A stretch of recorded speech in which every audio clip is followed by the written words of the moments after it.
qu'on peut découvrir sur l'ensemble de la Flandre avec ses paysages justement et ses chaumières et ses jardins. Peut-être que vous avez déjà vu justement celui de Gérard à Zuidpen, ce poète, et son jardin ne font qu'un. On regarde ça tout de suite. Le mont Cassel s'est réveillé tout enneigé de la tête aux pieds. Le mont des Récollets l'a regardé tout émerveillé. Le mont des Quatre, très solitaire, n'en avait que faire, perdu dans ses prières.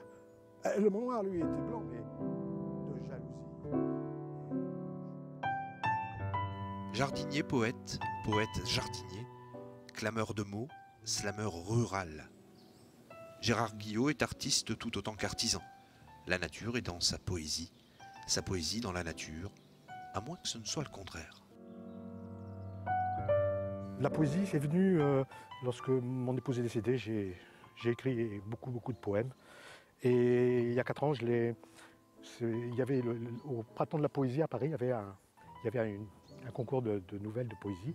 Et ce concours était Éloge de l'autre. J'ai envoyé quelques-uns de mes poèmes qui ont été retenus. Et là, je suis allé clamer pour la première fois ces poèmes à Paris à la Radio France. Voilà.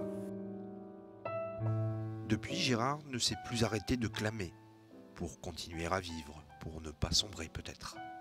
En 1998, il s'installe à Zuidpen, coup de cœur pour une ferme du XVIIIe siècle. Il y combine ses 2 passions, le jardin et la poésie. Mais quelles étaient belles les chaumières d'autrefois, toutes bâties de torchises et de bois. Chaque fois que je les aperçois, cachées au creux d'un bois, mon cœur est en émoi. J'admire les couleurs vives de leurs volets de bois, les tuiles qui brillent sur leur grand toit. J'aime leur fêtage pas très droit et leur silhouette de guingois. Planté dans un écrin de verdure, le lieu inspire Gérard.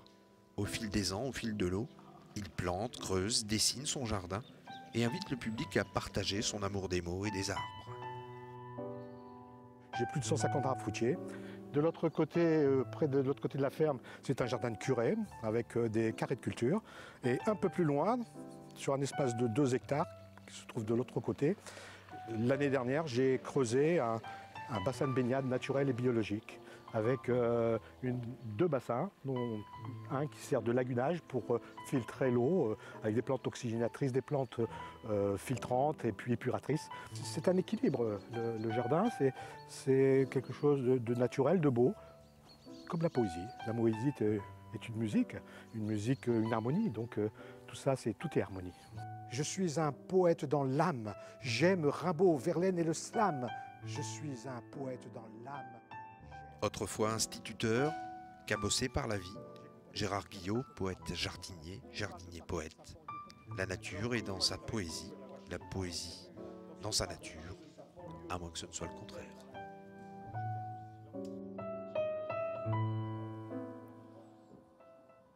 On avait presque l'impression d'être sur place, hein, Didier. Oui, c'est vrai.